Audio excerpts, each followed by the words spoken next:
bantu banjye muramumeze neza. Nobody dufite umusaza murakaza neza ko Uburezi Rwanda TV. None ahangaha rero University of Medical Science and Technology cyangwa se UMST imaze kubishyira tangazo ahagaragara, aho application yamaze kuba ifungura itanga school full funded scholarship. Tugiye kwita tunyuzamo amaso twita cyane rero tukarebera hamwe, tukareba se ni gute urakora application, ni iki bisabwa, byose tubirebera hamwe hano Uburezi Rwanda TV. Nubwo bigeze kuri YouTube channel, ndagira ngo nkubwire ati kanda hano ngwino hano kandi subscribe ufungure zigera tujya tubana igihe cyose, hasigaye uzabicikwa n'amakuru n'amaki. Katurica mu twirukanka rero cyane, twihuta cyane abizwe igihe cyane bari gitoya. The University of Scholarship Announcement, itangazo rya Buruse. The University of Medical Science and Technology in partnership with Government of Rwanda, ino kaminuza ku bufatanye na Leta y'u Rwanda iramenyesha ko hari amahirwe ya scholarship mu banyeshuri b'Abanyarwanda bashobora ku applyinga muri medicine muri University of Medical Science and Technology. The scholarship covers the tuition fees and living allowance for the study of Bachelor of Medicine and the Bachelor Surgery cyangwa se MBBS muri University of Medical Science and Technology. Nuvuga ngo ino scholarship izabibaha avuga ngo tuition fees, amafaranga y'ishuri ndetse na living allowance cyangwa se amafaranga agutunga. Eligibility criteria, ibintu azagenderaho ni recent general secondary education certificate with one of the following combination.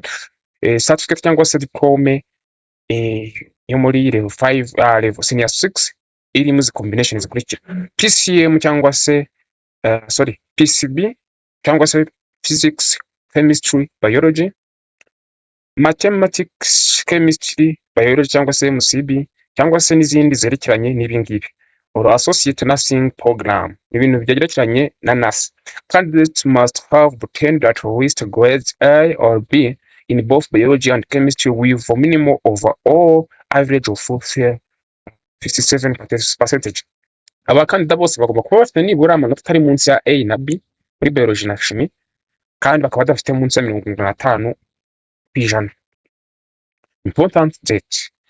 Application iri open ku tariki 15 z'ukwa kane kugeza kuri 21 z'ukwa kane. Interview iri tariki 27 azaba ari kuwa mbere kugeza ku tariki 29 azaba kwa kabiri. Induction program ni tariki 4 z'ukwa gatanu bino kugeza ku tariki 8 z'ukwa gatanu. Aho gutangira igihembwe cya mbere tariki 11 z'ukwa gatanu. Application rero kunikorwa, application document ni senior 6 certificate cyangwa se equivalent nesa na passport cyangwa se irangamuntu ugomba koherezwa bifashishijwe iyi link bashyizanga nayo ndazitifungure. Then only shortlisted candidates will be conducted and invited for an interview. Ukize cyo ushobora kubohereza email hano kuri niyongira.james@umst.org cyangwa se kwahamagara kuri 0783537229. Katide twigira rero kuri foto yacu ya application. Urumva numara kugera hano birumvikana neza ko kuri Rwanda iri open ku Banyarwanda, ariko nk'izi za Sudani ho iyi closed. Ahubwo tukanda hano nyine apply for Rwanda higher education, akandaho se hano ndaho sinacyo hano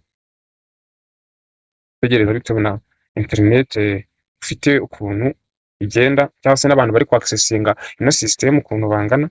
Then hakaza hano shyira amazina, birumvikana hano ni first name, middle name, niba irifite graph, other name ukarishyiramo, gender, birthday, nationality ukayishyiramo, faculty ushaka kwiga ukayishyiramo, nubwo ni medicine birumvikana, application phone number yawe, email address, applicant address ahantu herereye, ababyeyi bawe byose wamara kubyuzuza ugashyiramo ifoto yawe, ugashyiramo certificate copy yayo, ugashyiramo passport nayo cyangwa se ID yawe, ugashyiramo na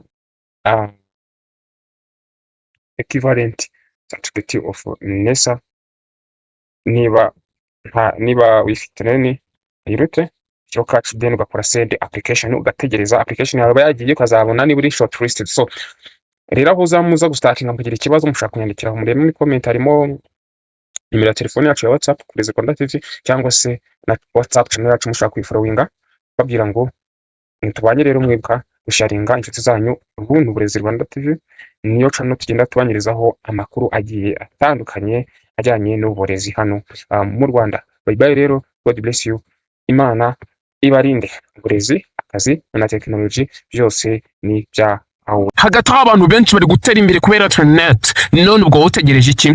ku Burezi Rwanda TV tugufasha kwiga mudasobwa n'ikoranabuhanga rigezweho, gukora website yawe wakoresha mu kazi kawe, gufungura YouTube channel, TikTok ibihemba n'izindi mbuga nkoranyambaga, gusaba kwiga kuri Buruse muri za kaminuza hano mu Rwanda, kwiga ku mutekano w'ikoranabuhanga, kumenya no gukoresha AI n'ibikoresho by'ikoranabuhanga. Intego yacu ni imwe, guteza imbere abanyarwanda bose binyuze mu ikoranabuhanga, tugira tuti uburezi, akazi na technology byose ni ibyawe. Kanda subscribe ku Burezi Rwanda TV, dukurikire ku mbuga zacu zose, dukomeze kuzamura umuryango mugari w'Uburezi Rwanda TV. God bless you. Imana ibarinde.